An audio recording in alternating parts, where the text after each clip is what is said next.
welcome to another edition of XV. Today we're going down the dark, dreary path of things that are kind of cringy and not great within the in-person world of worlds, but we're also going to talk about name brand value sake, the fact that we're still seeing certain NFTs run a little bit. We got the Doodles team who had half their team sake, the fact that I don't know if they stepped away, if they were let go, kind of confusing, but let's get into all the news of the day. Happy Friday. I hope you are doing well. Euphoric 59 purchased for $300,000 or 82.4 ETH. So there is, I guess, a way of looking at this where we can say they're just buying it because the name. You know what I mean? Yo, IU Ball, what's going on? Long time no see. Hardcourt coming soon. For anyone that doesn't know, Hardcourt was the game that NBA Top Shot originally was supposed to come out with. There was a stream that it might still exist because I think we uploaded it as like a YouTube video with me and Plunge Father. And there was an unlisted video of the Hardcourt game that he found, and then nothing ended up coming out of it. Unreal. Yo, Trolly McTroll, what's up? E-Rocks or money laundering?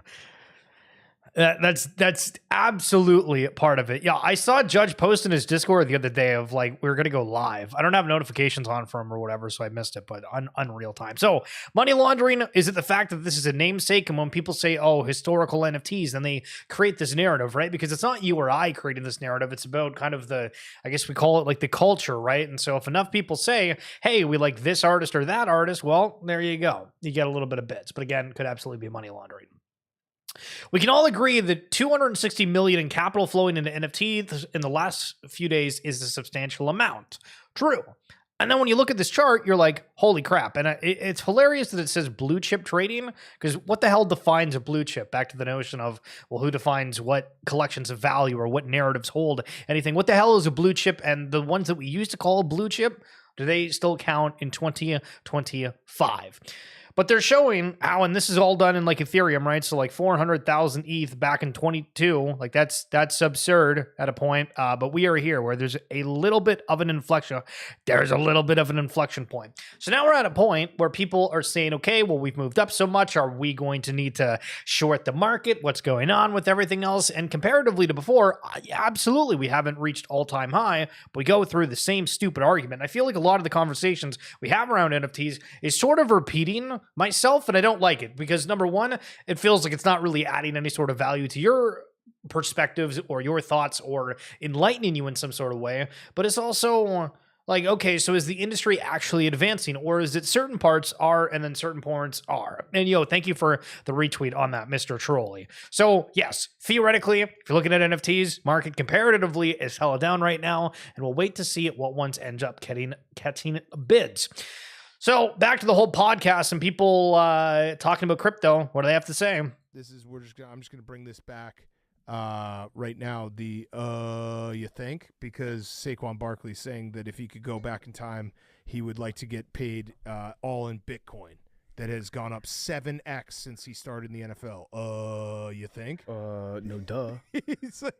He basically was like, yeah, I would have rather gotten paid 7 times the amount. I wonder if the Giants had offered him the contract that they were offering him, but in Bitcoin, if he would have taken that. Do you guys have any Bitcoin?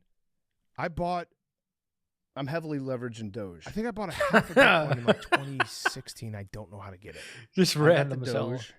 It's in a wallet somewhere. I buy a little bit every month. Yeah. I have like an automatic. Do you? Yeah. Good for you. That's the way impressive. You're supposed to do it, That's super Hank. impressive. Shout out to my brother. That's actually really impressive. Hank's the richest guy at How did you Barstool. do that? So to digress this for uno momento, por favor, I made a post the other day that was about thinking that the I don't know, retail, we'll just call it the average person, isn't going to touch crypto.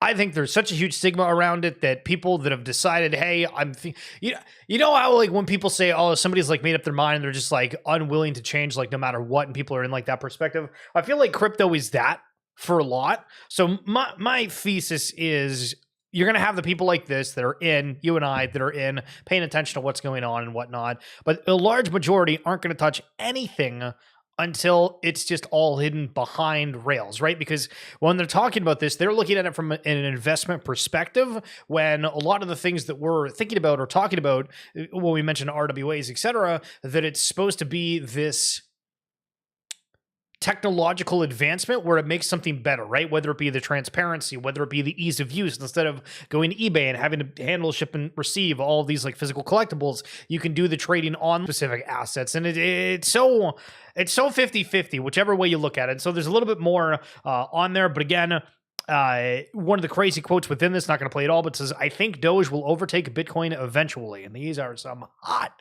takes out on the timeline. The guerrilla marketing we were doing with Vibes and Pudgy Penguins at SDCC will be studied. So this is kind of cool when we're back to the topic of the physical goods and trying to get people aware of what's going on in the space. Vibes out here giving out free packs. We're live with Pax the Intern, giving out packs to the Pokemon booth.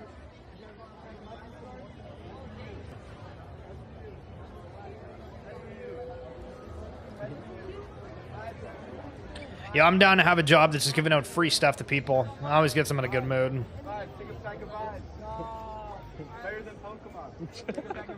Better than Pokemon. All right, we got a red card right here. See, it goes from like a really positive thing to there's like absolutely no reason to even say that. But anywho, Killer Acid, one of the big NFT artists within the space, doing a collection, and I don't know why. I just thought these were super funky. It kind of reminds me of like the Heads collection, but in pixelated form. The Heads collection being created by Matt Fury, the person behind Pepe. But Killer Acid doing a drop on July 30th. Are you gonna go out and mint that? That is the question.